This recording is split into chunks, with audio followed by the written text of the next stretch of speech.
Well, thanks for joining us for our second episode of the Cybersecurity Whisperer. Today is Saturday, February 24th. I hope everyone had a great week. I'll just say at the outset, wow, it was a very wild week in the world of technology and cybersecurity. I don't think one that'll be forgotten anytime soon. So we will just dive right in, just have a few topics, in looking back and trying to critique from the first episode and trying to keep these short, knowing that we're all busy. It's there's a lot to talk about each week, so we're just going to keep it to maybe 4 or 5 topics and try to get you in and out of here so that you can get updated on the most recent cybersecurity and technology news. First, we're going to hit on the the ConnectWise Screen Connect flaw that is under active exploitation. So, for those of you that are not familiar, every company, I'll say most every company that I've ever worked for has some sort of remote desktop application. You've got to be able for at least one of two purposes. One is for your IT staff to remote in, even before COVID, right? Just to remote into servers, whether they're physical or virtual, for support, for fixing them, for maintaining them, instead of having to, physically walk to a data center if that was the case. And then secondarily, to take care of your customers. So certainly, if you have, whether it's an employee-owned or a company-owned laptop and you need to remote in to do screen sharing, to help fix an issue, to help troubleshoot, to help train an employee. So ConnectWise Screen Connect is a remote desktop application that's really widely used by help desks and remote workers, again, both of these scenarios, and a critical authentication bypass vulnerability with a CVSS score of 10, which is the highest. So that's the common vulnerability scoring system. When you look at the vulnerabilities that are out there, patch twos and everything every month, they're all given a score based on how serious they are and how easy they are to exploit. This is the highest that you can give, a score of 10, which could allow an attacker access to critical systems or confidential information.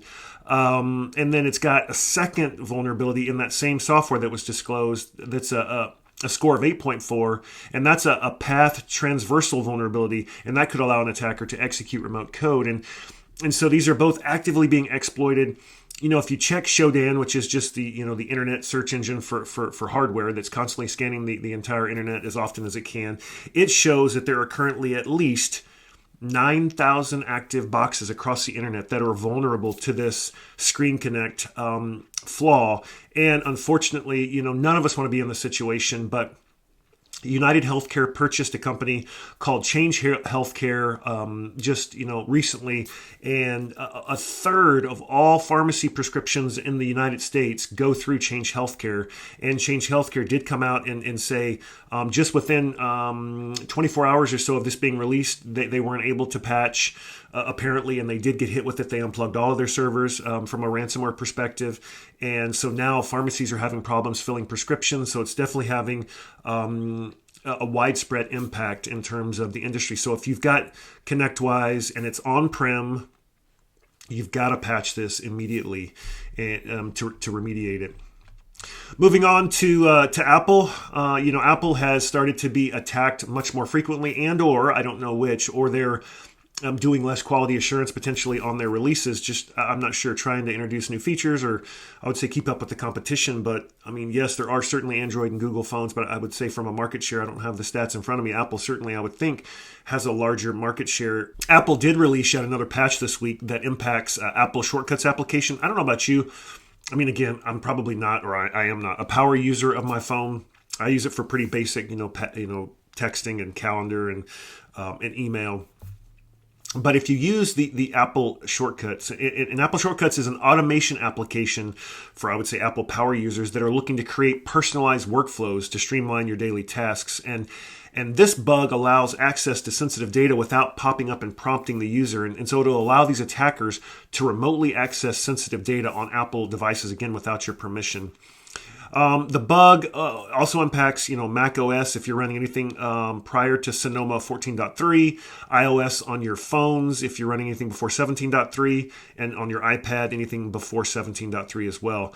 And so you need to make sure that you have applied the most recent patches from Apple for that. And also, when you're if you're using the shortcuts, make sure that you don't accept any of those from untrusted sources if you're importing shortcuts.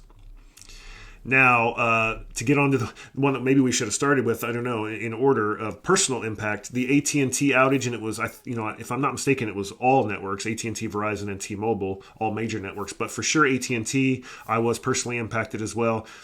Certainly had an issue on Thursday where from, depending on your time zone, about 4 a.m. Central Time all the way through about 11 a.m. Central Time on Thursday, there were select phones that were down. It wasn't towers. It wasn't every phone. I think it was in AT&T's official responses. It wasn't a hack. And it says, based on our initial review, they believe the outage was caused by the application and the execution of an incorrect process used while they were expanding their network overnight. They were doing maintenance, and it wasn't a cyber attack. And so that kind of makes sense. Again, not all towers were down, not all phones were down. It seems like maybe some of the servers that were routing certain SIM card numbers didn't work, and so those phones showed SOS on them and didn't work. If you had Wi-Fi, you were fine. You could turn on Wi-Fi calling, you could make text. But for those companies that didn't have this in your business continuity plan, I wonder what impact you may or may not have had. Hopefully you're not doing just simple SMS texting for your multi-factor. Even if you are and you were on Wi-Fi, that would be okay.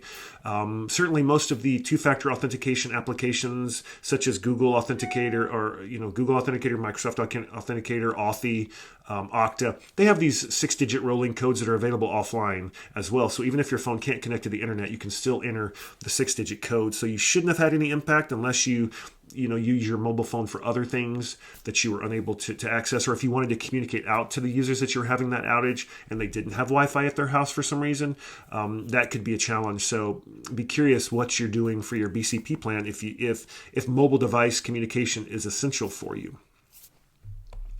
And finally, we'll end this week on a personal note.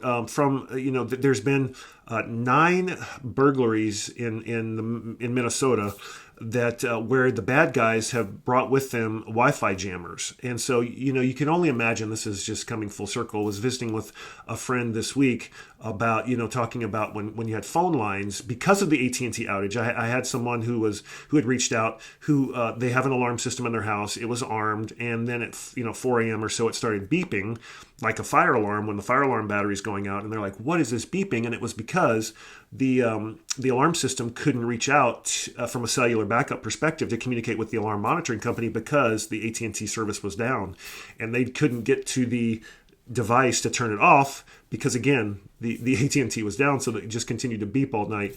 And so if when someone is breaking into your house, they used to just go out and cut the phone line. They knew that was the monitoring, and then Wi-Fi, cell phone monitoring came around.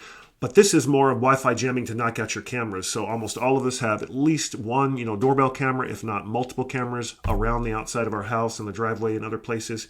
And of course, these Wi-Fi jamming devices are illegal, but obviously criminals never follow the rules. That's the point. And so just to be aware that you might want to start installing some wired cameras where this Wi-Fi jamming wouldn't impact them. All right, that's all I've got for this week. Love your feedback.